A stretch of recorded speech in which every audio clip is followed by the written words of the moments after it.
Second ভাড়া পেয়ে গেলাম আজকে রবিবারের সেকেন্ড ভাড়া। মানে ভাড়া তো রবিবার এমনি ভাড়া খুব কম আছে আজকে, তার উপরে কাজ তো করতে হবে, কাজ না করলে কিভাবে হবে। দাঁড়িয়েছিলাম কৈখালির এখানে, এখান থেকে সেকেন্ড ভাড়া দিল আমার ট্যাংরা। কাস্টমারের পিক আপ লোকেশনে যাই, এখন গিয়ে কাস্টমারকে পিক আপ করি। তো ওটা ছিল আমার ফার্স্ট ভাড়া সাপুরজি থেকে কৈখালি, আর কৈখালি থেকে এখন সেকেন্ড ভাড়া নিয়ে যাব হচ্ছে ট্যাংরা। র্যাপিডো একটা জিনিস আমার একদমই ভালো লাগে না, যেটা হচ্ছে যে যেখানে ডিমান্ডেড এরিয়া থাকে না ওখানে দিয়ে দেয় বাইক বুস্ট। তো ভাই এটা কেন করো? যে ডিমান্ড এরিয়া হোক আর যাই হোক, তোমার যেটা ফিক্সড ভাড়া সেটা তুমি কেন দেবে না মানুষকে? তুমি দেবে বাইক বুস্ট। তো বাইক বুস্টে যদি দিয়ে দাও তাহলে আমরা কোথায় যাব? আমাদেরকে তো খেতে হবে নাকি? নিজের খাওয়াটা তো খেয়ে নিচ্ছে ভালোভাবে, আর আমাদের বেলায় এই বাইক বুস্ট। চলে আসলাম কাস্টমারের পিক আপ লোকেশনে, এখানেই আছে কোথাও, দেখি। দাদা আপনার আছে কি ট্যাংরা?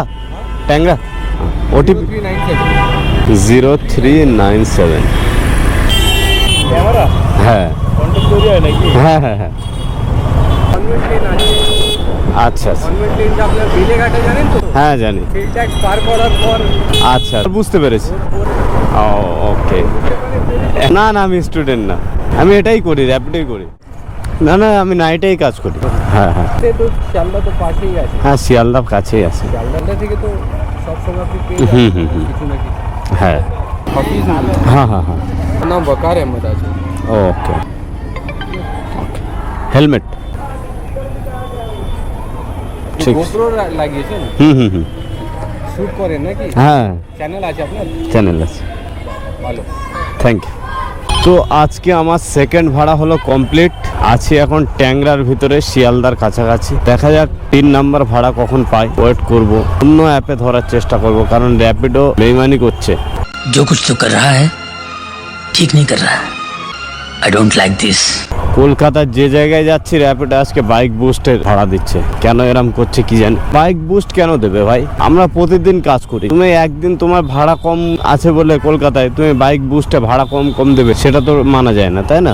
যেটা ন্যায্য ভাড়া সেটা দেখানো উচিত। এখন র্যাপিডো আর তেমন ভাড়া মারবো না, মনের মতো হলে ধরবো আর না হলে ধরবো না।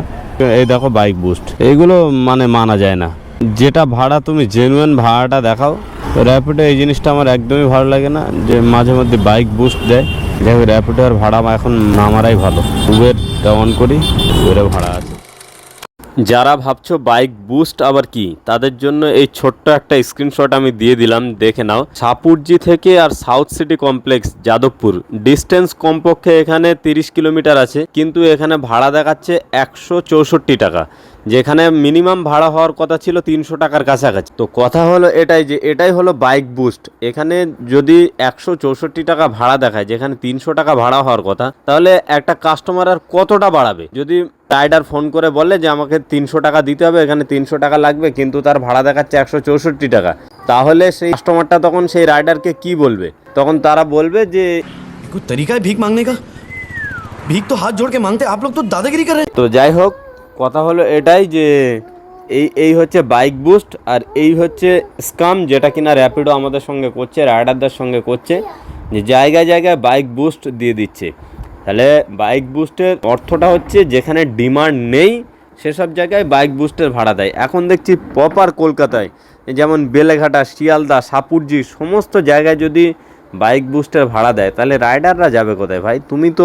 তুমি রেট কার্ড দিচ্ছ, তুমি 9 টাকা 10 টাকা পার কিলোমিটার দেবে, আর তুমি এখানে বাইক বুস্টে 5 টাকা করে পার কিলোমিটার দিলে একটা রাইডার কিভাবে গাড়ি চালাবে?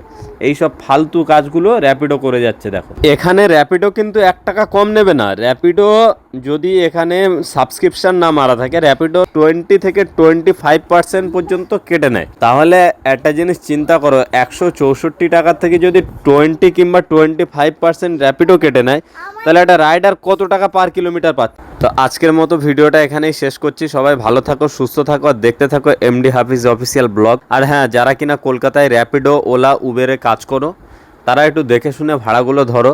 30 কিলোমিটার রাস্তা 150 টাকায় নিয়ে যাওয়ার কোনো মানে হয় না, তাও আবার কোম্পানিকে 20-25% ট্যাক্স দিয়েও। তো কথা হলো এটাই, যে ওর যদি 20-25% কমিশন দিতে হয়, তাহলে ওই ভাড়া মারার কোনো মানেই হয় না। তুমি বিবেচনা করে দেখো, তোমার গাড়ির পেট্রোল পুড়িয়ে মোবিল যাচ্ছে, তোমার একটা কষ্টের দাম আছে, এতটা দূর তুমি জার্নি করে প্যাসেঞ্জার নিয়ে যাবে, তাতে যদি তোমার 50 টাকাও না থাকে, তাহলে সেই ভাড়া মারার থেকে ভাই বসে থাকো 2 ঘন্টা, তোমার ভাড়া মারারই দরকার নেই, সেটাই বেটার হবে। তো যাই হোক, ভালো থাকো, সুস্থ থাকো, আর দেখতে থাকো MD Hafiz official blog. Thank you.